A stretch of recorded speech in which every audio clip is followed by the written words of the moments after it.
لیکن اماں نے منع کر دیا اور کہا کہ وہاں تم کام میں مگن رہو گے اور اس کا خیال کون رکھے گا؟ پہلے ہی اس کی حالت ٹھیک نہیں رہتی ہے۔ اماں کی بات بھی مجھے ٹھیک لگ رہی تھی، اسی لیے مجبوری میں ہی صحیح سے چھوڑ آیا تھا۔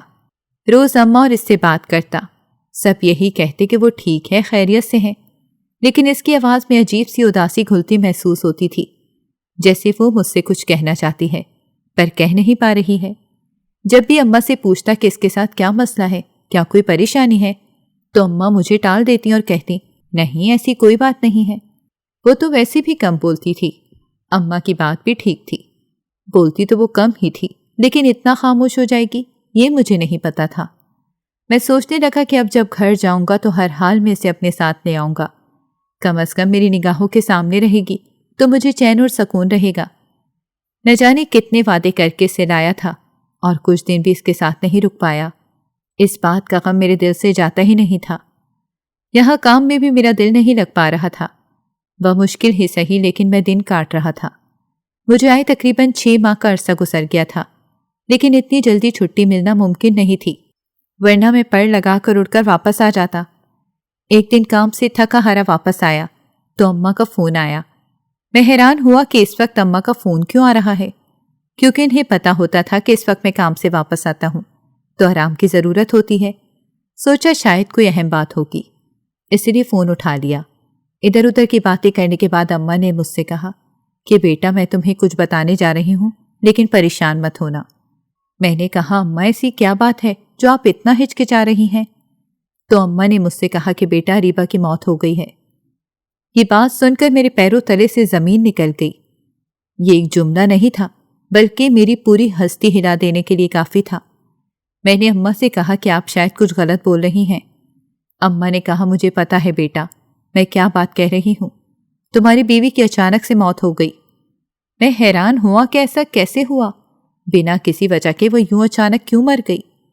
میں نے فوراً اپنے باس کو فون کیا اور ان سے چھٹی کی بات کی۔ بہت ہاتھ پاؤں مارے لیکن مجھے چھٹی نہیں ملی۔ تھک ہار کر میں رونے لگ گیا، میری آنکھیں سوج گئی تھیں۔ اگلے 3 دن تک میں کام پر نہیں جا پایا۔ اماں روز مجھے فون کر کے مجھ سے بات کرتی، لیکن میرا غم پھر بھی ہلکا نہیں ہو پا رہا تھا۔ کام میں بھی دل نہیں لگ رہا تھا، کسی بھی طرح سے واپس جانا چاہتا تھا، لیکن اب تو اسے دفنا بھی دیا گیا تھا، کوئی راستہ نہیں بچا تھا۔ اماں مجھے ٹھیک سے بتا ہی نہیں رہی تھی کہ کیا وجہ تھی، یوں اچانک اس کی موت کیوں ہو گئی۔ آخری بار بھی اسے دیکھ نہیں پایا، جب آیا تھا تو اسے وعدہ کر کے آیا تھا کہ کچھ وقت بعد واپس آؤں گا اور تمہیں اپنے ساتھ لے جاؤں گا، لیکن پتہ ہی نہیں تھا کہ وہ خود ہی اکیلی ہمیشہ ہمیشہ کے لیے چلی جائے گی۔ اس پر مجھے محسوس ہو رہا تھا کہ لوگ غلط کہتے ہیں کہ مرد کو درد نہیں ہوتا ہے، اسے بھی اپنے رشتے کھونے کا اتنا ہی غم اور دکھ ہوتا ہے جتنا ایک عورت کو ہوتا ہے۔ بیوی جو کہ جیون ساتھی ہوتی ہے، اسے کھو دینے سے مرد کا ایک حصہ ہمیشہ کے لیے مر جاتا ہے، پھر چاہے کوئی کتنا ہی سمجھائے وہ کمی کبھی کوئی پوری نہیں کر پاتا۔ میرے لیے بھی میری بیوی ایسی ہی تھی، اس کے ساتھ بہت کم وقت رہا تھا، لیکن زندگی پر اس کی چھاپ بہت گہری تھی۔ کتنے سال میں نے اس کا انتظار کیا تھا، اور جب ملی بھی تو صرف چند دنوں کے لیے۔ اتنا سا تو ملاپ تھا ہمارا۔ ہر وقت میں روتا رہتا تھا۔ 2 سال گزر گئے لیکن اس کی یادوں سے میں چھٹکارا حاصل نہیں کر پایا۔ پورے 2 سال بعد میں واپس پاکستان آیا۔ دل عجیب بوجھل سا ہو رہا تھا۔ جب میں نے ایئرپورٹ پر قدم رکھا، یہ سوچ کر کہ مجھے لینے آنے والوں میں میری بیوی کا چہرہ نہیں ہوگا۔ گھر سے ابا مجھے لینے آئے تھے اور کوئی بھی نہیں۔ میں غمزدہ سا گھر واپس آیا۔ اماں مجھے دیکھ کر رونے لگ گئیں۔ میں نے کسی سے کوئی سوال نہیں کیا اور چپ چاپ سب سے ملنے کے بعد اپنے کمرے میں آ کر بیٹھ گیا۔ سامنے ہی ڈریسنگ ٹیبل پر اس کی چوڑیاں، کنگن، انگوٹھیاں اور نہ جانے کیا کچھ رکھا تھا، بالکل ویسے جیسے وہ ہمیشہ رکھتی تھی۔ شادی کے بعد اس نے سجنا سنورنا شروع کر دیا تھا۔ ہاتھوں میں مہندی کا رنگ ابھی پھیکا بھی نہیں پڑا تھا تو میں اسے چھوڑ گیا تھا۔ پورا کمرہ اس کی یادوں سے بھرا ہوا تھا۔ میں بیڈ کے کونے پر بیٹھ کر پینتی سے سر ٹکا کر رونے لگا۔ اماں اندر آئی اور مجھے سال میں دیکھ کر مجھ سے کہنے لگیں، بیٹا 2 سال گزر چکے ہیں، تم اب تک اس غم سے باہر نہیں آئے۔ میں نے کہا اماں میں کیسے آتا، کتنے سال میں نے اس کا انتظار کیا تھا، کالج سے لے کر یونیورسٹی ختم ہونے تک، اور جب ملی بھی تو یوں چھوڑ گئی، آخر کیوں؟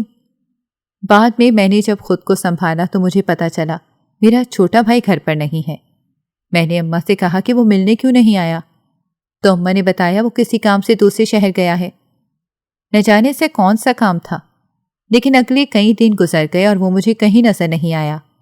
اب تو میری بےچینی بڑھنے لگی۔ اماں سے بار بار سوال کرتا تو وہ ٹال مٹول کرنے لگتی اور نظریں چرا لیتی۔ ایک دن یوں ہی باہر آوارہ گردی کر رہا تھا، کیونکہ گھر پہ تو دل نہیں لگتا تھا۔ اچانک میری نظر سڑک پار پڑی۔ میں نے دیکھا وہ میرا بھائی ہی تھا، چھوٹا بھائی اشر۔ میں بھاگتا ہوا اس کے پیچھے گیا اور اسے آوازیں دینے لگا، اشر رک جاؤ، لیکن وہ میری کوئی بات سن نہیں رہا تھا، بلکہ جیسے ہی اس نے مجھے دیکھا تو وہ فوراً بھاگنے لگا۔ میں حیران ہوا کہ اپنے ہی سگے بھائی سے کیوں بھاگ رہا ہے۔ ایسی کیا بات ہے جو اماں مجھ سے جھوٹ بول رہی ہیں کہ وہ دوسرے شہر میں ہے اور وہ یہاں پر ہے، اور جب میں اسے بلا رہا ہوں تو وہ بھاگے جا رہا ہے۔ میرے اندر تجسس کی ایک لہر دوڑ گئی، اسی لیے میں نے اس کا پیچھا کرنا شروع کر دیا۔ اس کا پیچھا کرتے کرتے میں نے دیکھا کہ وہ ایک سنسان سے علاقے میں داخل ہو رہا ہے۔ یہاں پر آبادی تقریباً نہ ہونے کے برابر تھی، اکا دکا ہی گھر بنے ہوئے تھے۔ ان میں سے ایک گھر میں وہ داخل ہوا۔ اس کے داخل ہونے کے بعد میں نے گھر کا دروازہ بجایا تو ایک بچے نے دروازہ کھولا۔ میں نے اس سے پوچھا کہ یہاں پر کون کون رہتا ہے، کیا اشر صاحب یہیں رہتے ہیں؟ اس نے چند پل مجھے دیکھتے رہنے کے بعد مجھ سے کہا کہ وہ ہمارے کرایہ دار ہیں، اوپر والے گھر میں رہتے ہیں، لیکن آپ کون ہیں؟ میں نے کہا میں اس کا بھائی ہوں۔ یہ کہہ کر میں اوپر چلا آیا۔ اوپر دروازہ اد کھلا تھا۔ اشر نے سوچا بھی نہیں ہوگا کہ میں اس کا پیچھا کرتے کرتے اس کے گھر پہنچ جاؤں گا۔ کھلے دروازے سے مجھے کسی کی باتیں کرنے کی آواز آ رہی تھی۔ میں نے ہلکا سا دروازہ بجایا، لیکن کسی نے دروازے کی طرف توجہ نہیں دی۔ تبھی میری نظر اچانک سے سامنے پڑی تو میری روح کانپ کر رہ گئی، کیونکہ میرے بالکل سامنے ہی میری بیوی کی کزن یعنی اس کی چاچی کی بیٹی بیٹھی ہوئی تھی۔ اشر کے ساتھ وہ لڑکی کیا کر رہی تھی؟ مجھے ماجرا سمجھ نہیں آیا، اسی لیے میں فوراً سے گھر کے اندر داخل ہو گیا۔ دونوں آپس میں کوئی بحث کر رہے تھے۔ مجھے اندر داخل ہوتے دیکھ کر اشر فوراً سے چونک اٹھا اور کہنے لگا، بھیا آپ یہاں پر؟ میں نے کہا میں نے تمہیں کتنی آوازیں دی تھیں، لیکن تم بھاگ گئے، آخر کیا وجہ ہے؟ اماں سے پوچھتا ہوں تو وہ کہتی ہیں تم دوسرے شہر میں ہو، لیکن تم تو یہیں چھپے بیٹھے ہو۔ میں نے پوری کوشش کی کہ میں اس دن اس سے ساری باتیں اگلواؤں، لیکن اس نے مجھے کچھ نہیں بتایا اور جا کے خود کو کمرے میں بند کر دیا۔ اماں کی طرح وہ بھی مجھ سے نظریں چرا رہا تھا۔ پھر میں نے اس کے ساتھ موجود لڑکی سے پوچھا، تم تو اریبہ کی کزن ہو، یہاں کیا کر رہی ہو؟ اس نے کہا ہاں میں اریبہ کی کزن ہوں، لیکن یہاں میں آپ کے بھائی سے ملنے آئی تھی۔ میرے بھائی سے کیوں ملنے آئی ہو؟ میں نے حیرت سے پوچھا، تو اس نے مجھے آگے سے بتایا، جب آپ اریبہ کو اپنے گھر والوں کے حوالے چھوڑ کر سعودیہ چلے گئے تھے تو پیچھے اس کی زندگی بالکل ہی اجیرن ہو کر رہ گئی تھی۔ وہ جو واپس خوش رہنے لگی تھی، اس نے ایک بار پھر سے بولنا چھوڑ دیا۔ میں اس بات کی گواہ ہوں کہ ساری عمر میرے ابا نے اس پر بہت ظلم کیے تھے اور مجھے اس بات پر بہت شرمندگی محسوس ہوتی تھی، اسی لیے میرے دل میں اس کے لیے کافی ہمدردی تھی۔ میں چھپ کر اس سے رابطہ رکھے ہوئی تھی۔ ایک دن اس نے مجھے بتایا کہ وہ اس گھر میں سیف نہیں ہے۔ میں نے جب پوچھا ایسی کیا بات ہے تو اس نے اشارہ اشر کی طرف کیا۔ بعد میں پتہ چلا کہ اشر اس پر غلط نظر رکھے ہوئے ہے۔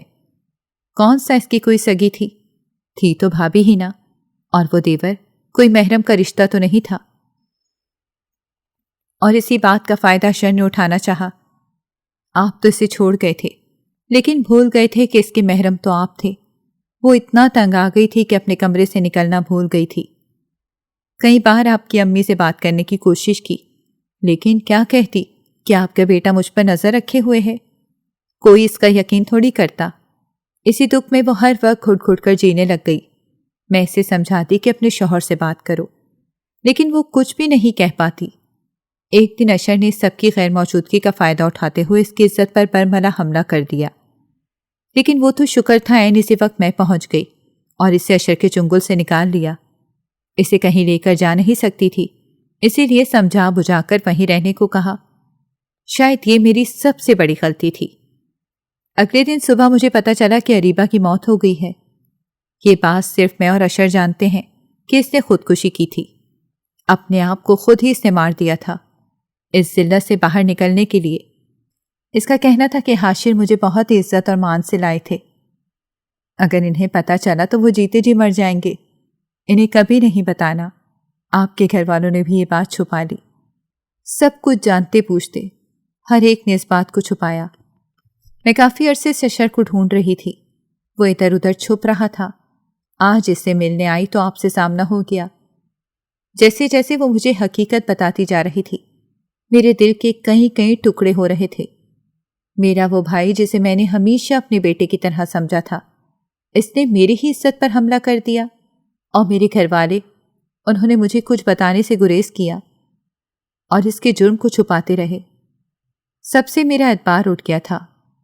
آخر اس لڑکی کو ساری زندگی دکھ ہی کیوں ملے تھے؟ کاش میں اس سے شادی کر کے یہاں نہ لاتا، کم از کم اپنے چاچا کے گھر اس کی عزت تو محفوظ تھی۔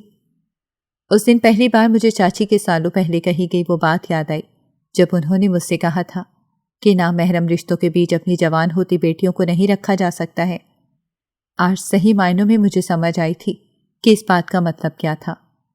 خدا را اپنے رشتوں کی حفاظت کیا کریں۔ جن لڑکیوں سے آپ رشتہ بنا کر اللہ اور اس کے رسول صلی اللہ علیہ وآلہ وسلم کو گواہ بنا کر اپنے گھروں میں لاتے ہیں، ان کے ساتھ نبھا بھی کیا کریں اور ان کی عزتوں کی حفاظت بھی کیا کریں، کیونکہ یہ تو نبی پاک صلی اللہ علیہ وآلہ وسلم نے خود کہا ہے کہ دیور موت ہے۔ اس بات کا مطلب بہت لوگ سمجھ پاتے ہیں، لیکن ہمارے ہاں ایک بہت کثیر تعداد عورتوں کی اپنے کزنس اور اپنے دیور وغیرہ کے ہاتھوں جنسی ہراسگی کا شکار ہے، اور گھروں کے ٹوٹ جانے کے ڈر سے وہ منہ بھی نہیں کھول پاتی ہیں۔ اس دن میں ہارا ہوا گھر واپس پہنچا تھا۔ ساری زندگی میں دوبارہ اپنے بھائی کا چہرہ کبھی نہیں دیکھ پاؤں گا۔ حقیقت جب کھلی تھی تو اس نے میرے منہ پر ایک زوردار تماچا مارا تھا۔ یہ غم میرے سینے میں ہمیشہ پلتا رہے گا۔ ہم شادی کر کے کمانے کی غرض سے باہر تو چلے جاتے ہیں، لیکن پیچھے ایک لڑکی کو سسکنے کے لیے چھوڑ جاتے ہیں۔ اگر یہی کرنا ہوتا ہے تو شادی کے بندھن میں باندھنے کا مطلب ہی کیا ہوتا ہے؟ کئی سال جب باہر بتا کر واپس آتے ہیں تو جوانی ڈھل چکی ہوتی ہے۔ زندگی کے کئی خوبصورت سال ہم نے ضائع کر دیے ہیں، اس بات کا احساس بہت دیر سے ہوتا ہے۔ آپ سب بھی اپنی زندگی کے ان خوبصورت سالوں کو ضائع مت کریں اور اپنی ذمہ داریاں خود نبھانا سیکھیں۔ ناظرین، اگر آپ کو ہماری کہانی اچھی لگی ہے تو ویڈیو کو لائک کریں، شیئر کریں اور ہمارے چینل کو سبسکرائب کریں۔ اگلی ویڈیو تک اجازت دیں۔ اللہ حافظ۔